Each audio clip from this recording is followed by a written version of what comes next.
সাদ বাসার ঘরে ঢুকে দেখতে পেল তার নতুন বউ তামরিন এত বড় একটা ঘোমটা টেনে খাটের উপর বসে আছে। সাদ আস্তে আস্তে খাটের উপর তামরিনের কাছে গিয়ে বসে। তামরিনের ঘোমটাটা তুলতে যাবে, এমন সময় তামরিন নিজেই নিচের ঘোমটাটা নামিয়ে সাদের দিকে আঙুল তুলে বলল, খবরদার, আপনি আমাকে টাচ করবেন না। সাদ একটু অবাক হয়ে বলল, কি বলছো তুমি? আমি তোমার স্বামী, আর তাছাড়া এখন তোমার সবকিছুর অধিকার আমার। না, সেটা হয়তো লোক দেখানোর সামাজিক অধিকার, কিন্তু আমি মন থেকে কখনোই আপনাকে মেনে নিতে পারবো না। প্লিজ আমায় ক্ষমা করুন। সাদ প্রথমে ভেবেছিল তামরিন দুষ্টামি করছে, তাই সাদ আবারও তামরিনকে জড়িয়ে ধরতে গেলে তামরিন সাদকে ধাক্কা দিয়ে সরিয়ে দেয়। তামরিন বলে, বললাম না আপনাকে আমাকে ছোবেন না। এই কথা বলে তামরিন বালিশের নিচ থেকে ছুরিটা বের করে। সাদের দিকে ছুরিটা ধরে ভয় ভয় তুতলিয়ে বলল, দেখুন, আপনি কিন্তু ঠিক করছেন না। আপনি যদি আমার সাথে কিছু করেন, আমি কিন্তু নিজেকে শেষ করে ফেলব। কিছুক্ষণ যেতেই সাদ বুঝল আসলে বিষয়টা দুষ্টিমের মধ্যে সীমাবদ্ধ নয়। তামরিন সত্যি সাদকে চায় না। সাদ এখন কি করবে বুঝতে পারছে না, তাই তামরিনকে শান্ত করে বলল, আচ্ছা ঠিক আছে, তুমি চিন্তা করো না, তোমার অমত আমি তোমাকে ছুব না। এই কথা বলেই সাদ তামরিনকে বাসর ঘরে রেখেই চলে আসলো। তামরিন দ্রুত খাট থেকে নেমে দরজা ভিতর থেকে লক করে দিল।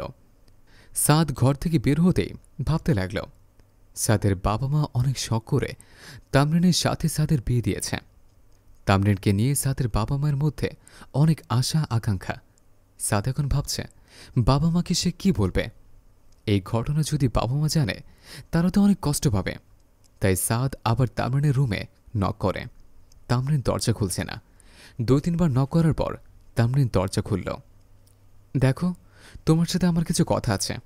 তুমি যদি আমার কথাটা শোনো, তাহলে আমি চিরকৃতজ্ঞ থাকব। আর হ্যাঁ, আমায় তুমি পুরোপুরি বিশ্বাস করতে পারো, তোমার বন্ধু ভাবতে পারো। তামরিন একটু চিন্তা করে সাদকে বলল, আচ্ছা বলুন, কি বলবেন। এবার তারা খাটের উপর গিয়ে বসল। দেখো তামরিন, আমার বাবা মা তোমাকে নিজের মেয়ের মতো জানে। আমি তাদের একটি সন্তান। তোমার আমার মধ্যে স্বামী স্ত্রীর সম্পর্ক নেই। এটা যদি বাবা মা জানতে পারে, তারা মনে ভীষণ কষ্ট পাবে। তাই তোমার কাছে আমার অনুরোধ, বাবা মা যেন কখনোই জানতে না পারে তোমার আর আমার মধ্যে কোনো বৈবাহিক সম্পর্ক নেই। প্লিজ আমার জন্য এটুকু করে দাও।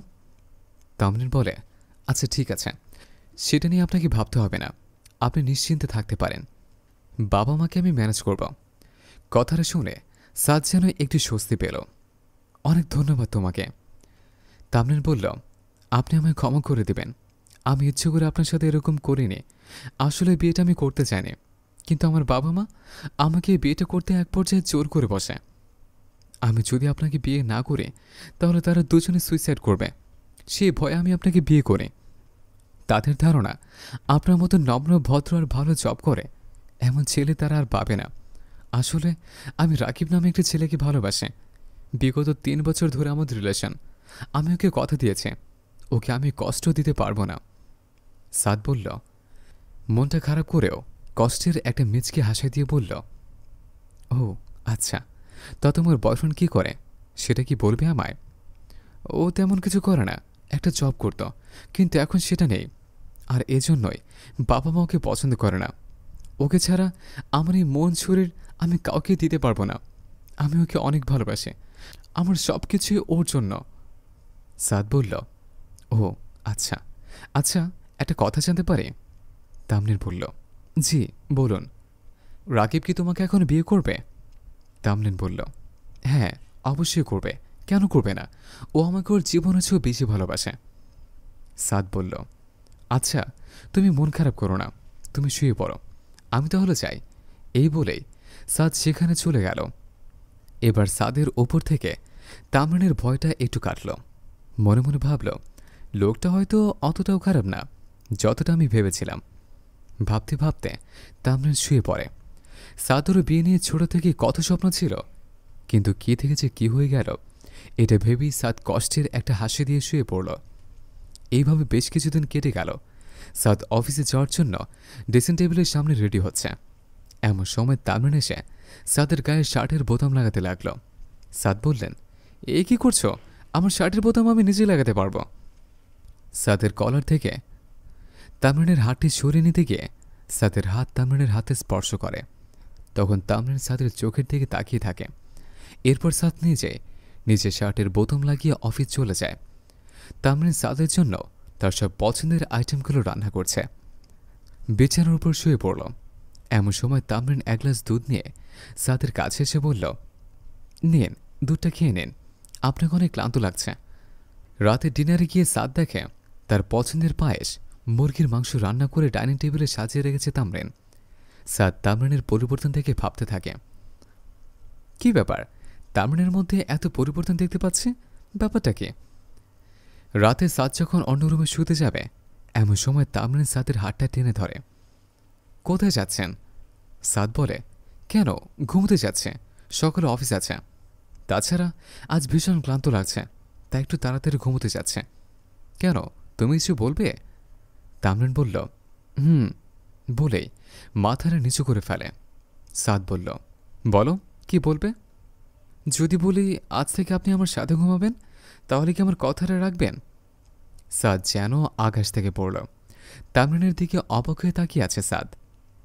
তামরিন বলে, যদি বলি সারাটা রাত আপনার বুকে মাথা রেখে ঘুমাবো, সে অধিকারটাকে দিবেন আমাকে? তামরিন এবার কেঁদে দিয়ে সাদকে বলল, আপনি আমায় ক্ষমা করুন প্লিজ, আমি আপনার সাথে অনেক অন্যায় করেছি, আমি আপনাকে অনেক কষ্ট দিয়েছি। সাদ বলল, না না, এভাবে বলো না, আমি কষ্ট পাইনি। আমার ভালোবাসার প্রতি আমার বিশ্বাস ছিল এবং আছে। আমি আমার ভালোবাসাকে কখনো ছোট করে দেখিনি, আর দেখব না। তুমি শুধু আমাকে এটা বলো যে কি হয়েছে তোমার, হঠাৎ করে এতটা পরিবর্তন? এবার তামরিন বলতে লাগল, আপনি অফিস চলে গেলে আমি রাকিবের সঙ্গে দেখা করতে চাই। তামরিন রাকিবের বাসায় রাকিবের সাথে দেখা করতে চায়। রাকিবের রুমের দরজা খোলা দেখে তামরিন ভেতরে গিয়ে দেখে রাকিব অন্য একটা মেয়ের সাথে অন্তরঙ্গ মুহূর্ত পার করছে। এটা দেখে তামরিন রাকিবকে একটা থাপ্পড় দিয়ে বের হয়ে চলে আসে।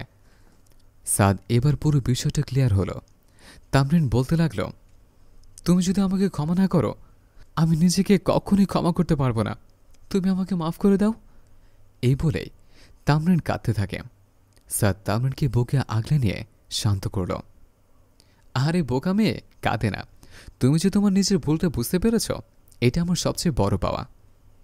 তামরিন কাঁদতে কাঁদতে বাচ্চাদের মতো করে বলল, তাহলে বলো, আমাকে ছেড়ে কখনো যাবে না? সাদ বলছে, কে বলছে আমি তোমাকে ছেড়ে যাব?